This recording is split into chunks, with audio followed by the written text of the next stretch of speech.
Zonja dhe zotrinj, përshëndetje, po fillojmë lajmet orës 13 në televizionin publik të Kosovës.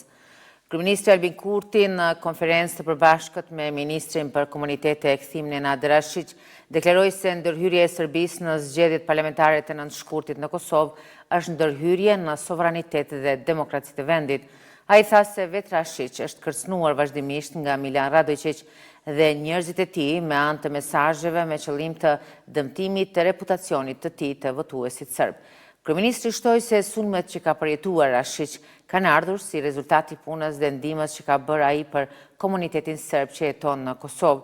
Ai shtoi se Serbia është angazhuar sidomos për ta dëmtuar subjektin politik të udhëhequr nga Nenad Rashiq, si dhe atë të Aleksandar Arsenjevićit, edhe me joshje financiare duke ndarë nga 170 euro për të gjithë të papunët. Në këtë konferencë për medje, Kryeministri Kurti deklaroi se Kosova ka identifikuar 7 instanca apo aktor shtetror dhe jo shtetror të Serbisë që kanë ndërhyrë në zgjedhje ku i pari është presidenti Aleksandar Vučić. Me që situata në veri të vendit tha se tashmë dukshëm është përmirësuar, kryeministri u shpreh se Serbia është munduar që ndikimin e saj ta ushtrojë në forma të tjera. Ai deklaroi se presidenti serb Aleksandar Vučić e ka autorizuar kryeterroristin Milan Radojqić për të zbatuar planin për ndërhyrje në Kosovë. Ndërhyrja e Serbisë në zgjedhjet tona parlamentare është një cenim që i bëhet demokracisë dhe sovranitetit të Republikës Kosovës. Ajo ka ndikuar në përzgjedhjen e deputetëve serb dhe të pakicave jo serbe, e të cilët janë në kontrollin e plot të presidentit të Serbisë Aleksandar Vučić, të qeverisë e të inteligjencës e të krimit të organizuar atje. Kësaj Serbia orvatet që vendin ton ta mbaj peng jo vetëm në zhvillimin e brendshëm politik, por edhe në avancimin e marrëdhënieve ndërkombëtare. Në zgjedhjet e fundit, format e ndërhyrjes kanë ndryshuar për shkak të përmirësimit të dukshëm të gjendjes së sigurisë në 4 komunat veriore, si rezultat të sundimit të rendit dhe të ligjit, luftimit të suksesshëm të grupeve kriminale dhe terroriste, si dhe mbylljes së strukturave ilegale. Ndikimi i dikurshëm, brutal, fizik, përfshirë këtu edhe rrahjet e vrasjet, nuk ka qenë i mundur më. Si zëvendësim janë rritur forma tjera të kërcënimeve hibride, kryesisht joshja dhe kushtëzimi financiar, shantazhi e frikësimit e kërcënimit, por edhe sulmet kibernetike. Vetë presidenti i Serbisë ka inkurajuar çdo aktor shtetror e jo shtetror serb që të përfshihet në zgjedhjet e Kosovës. Për këtë qëllim, rol ekzekutiv ka pasur kryeterroristi Milan Radojqić, apo njeriu i cili ka marrë detyrat për Kosovën nga presidenti i Serbisë. Kryeministri Albin Kurti sot foli edhe për bashkëpunimin e tij me ministrin aktual Nenad Rashić dhe pakicat e tjera jo serbe për formimin e qeverisë së re. Në përgjigje për gazetarët, tha se ai bashkëpunon edhe me pakicat e tjera dhe synon që në mandatin e ardhshëm si kryeministër t'i ketë edhe ata në kabinetin qeveritar. Derisa ministrin Rashić e cilësoi si shembull, u shpreh se ai ka punuar shumë për qytetarët serb të Kosovës. Qeveria e Kosovës vendosi t'i paguajë 6.740.000 euro kompanisë Begjet Pacollit për rastin e njohur si Hoteli Grand. Zyra e kryeministrit njoftoi se ekzekutivi vendosi që kompanisë Mabco Contraction t'i paguën 5.3 milion euro në emër të dëmshpërblimit dhe kamatës, rreth 368.000 euro si dhe 33.000 franga zvistrane në emër të kostës së përfaqësimit, kurse pjesa e fundit prej 1.1 milion euro të shtyhet në emër të arbitrazhit. Presidenti Vjosa Osmani me rastin e 8 marsit, ditës së gruas në mesin e shumë institucioneve, ka vizituar edhe Agjencinë e Kosovës për Inteligjencë. Me këtë rast, ajo ka vlerësuar lart rolin e grave që punojnë brenda kësaj agjencie. Më pas ajo publikoi një fotografi me punëtorët e AKI-s për çka ka pasur edhe reagime në opinion. Por Bekim Kupina, këshilltar për media i presidentes Osmani, deklaroi për RTK Live se publikimi i kësaj fotografie u bë me vlerësimin e AKI-s dhe u realizua nga ky institucion.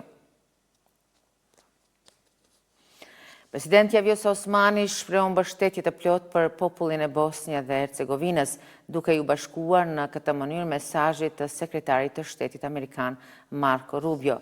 Ajo theksoi se Kosova mbetet e angazhuar për mbrojtjen e sovranitetit dhe integritetit territorial të Bosnjës dhe Hercegovinës. Osmani deklaroi se Kosova e dënon fuqishëm çdo veprim që dëmton themelet e Bosnjës dhe Hercegovinës, pasi një veprim i tillë mund të kërcënojë paqen dhe stabilitetin që rajoni ka arritur me shumë sakrifica dhe me shumë mbështetje të palëkundur amerikane.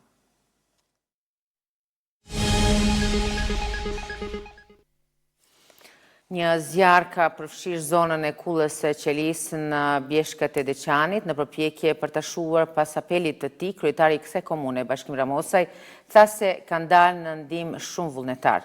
Në deklarim për RTK-n, Ramosaj u shpreh se janë në rrugë të mirë për shuarjen e tij.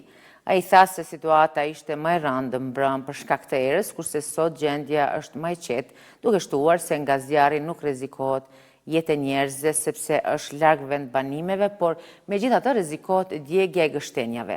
Ramosaj tha se shkaktari i zjarrit supozohet të jetë faktori njeri.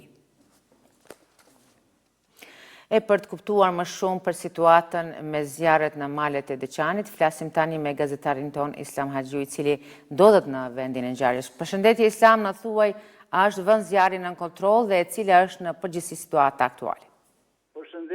Përshëndetje për ju dhe të gjithë shikuesit e radio televizionit të Kosovës, po jemi pikërisht në vendin e ngjarjes, ku natyrisht kemi rri pas përpjekjeve të mëdha sepse terreni ishte jashtëzakonisht i vështirë, kështu që tashmë siç po shifet edhe këtu nga afër, me qenë se pikërisht jam këtu në vendin e ngjarjes, zjarri tash ka arritur dhe të lokalizohet dhe kjo ka ndërhyrjes së njësisë zjarrfikëve nga Deçani, të cilët po ashtu janë përkrahur dhe ndihmuar edhe nga njësia zjarrfikëve të Jonikut dhe nga shumë vullnetarë deçanas, të cilët pas apelit siç e potencuat edhe ju paraprakisht apelit që bërëm kryetari Ramosaj, ata janë bashkuar aksionit për shuarjen dhe lokalizimin të zjarrit.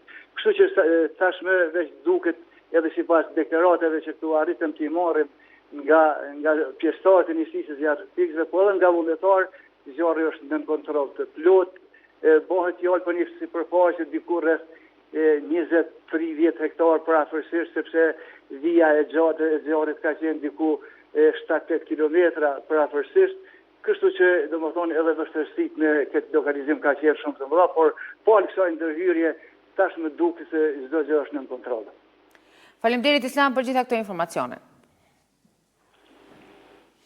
Ne vazhdojmë edicionin, edhe Agjencia e Menaxhimit Emergjent deklaroi sot se është vërejtur një shtim i zjarreve në nivel vendi. Agjencia njofton se një nga zjarret më të mëdha aktualisht është regjistruar në komunën e Deçanit, ku është përfshirë një sipërfaqe me gështenja dhe shkure. Sipas agjencisë, zjarri është nën kontroll, duke apeluar për kujdes të shtuar nga të gjithë qytetarët. Kryetari i AK-s Ramush Haradinaj reagoi pas shpërthimit të zjarreve në bjeshkat e Deçanit, saktësisht në zonën e Kullës së Qelisë. Haradinaj u shpreh i shqetësuar për shkak të përmasave të tij dhe rrezikut që paraqet, duke shtuar se është në kontakt të vazhdueshëm me kryetarin e komunës Bashkim Ramosaj. Ai e ka falenderuar secilin që po kontribuon në këtë betejë me zjarret. Edicioni vazhdojmë me informacionet e tjera. Policia njoftoi se një person ka humbur jetën si pasojë e një zjarri. Rasti ndodhi dje në prapashtecë të Prishtinës rreth orës 17. Dyshohet se nga tymi i viktima humbi ndjenjat në një fushë, kurse hetimet për rastin ende po vazhdojnë. Një grua ka humbur jetën në Kamenicë, ndërkaq policia e ka cilësuar rastin si hetim i vdekjes. E njëjta raportohet se është gjetur pa shenja jete, kurse në vendin e ngjarjes ka ndarë njësitë të përkatëse, ku ekipi mjekësor ka konstatuar vdekjen e viktimës.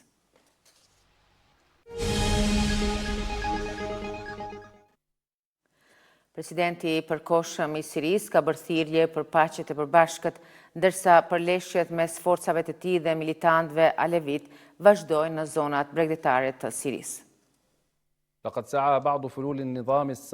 Udhëheqësi sirian Ahmet Shara bëri thirrje për paqe të dielën pasi qindra sirian u vranë në zonat bregdetare në dhunën më të keqe sektare që nga rënja e Bashar al-Assadit. Ne duhet të ruajmë unitetin kombëtar dhe paqen e brendshme, ne mund të jetojmë së bashku, ka thënë Shara, presidenti i përkohshëm, ndërsa vazhdonin përleshjet mes forcave të lidhur me sundimtarët e ri islamik dhe luftëtarëve nga sekti Alaveti i Asadit. Sipas tij, ajo që po ndodh aktualisht në Siri është brenda sfidave të pritshme.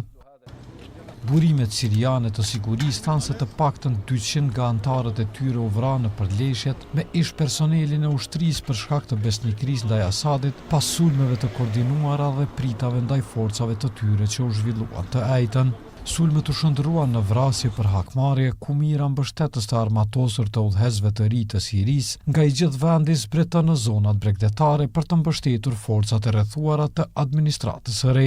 Autoritetet fajsuan për ekzekutimet e 10 të rinjve dhe bastisjet vdekjeprurëse në shtëpitë, fshatrat dhe qytetet e banuara nga pakica dikur sunduese e Sirisë, nga milicit e armatosura të padisiplinuara që erdhën për të ndihmuar. Forcat e sigurisë kanë fajsuar prej kohësh mbështetësit e Asadit për krimet e kaluara.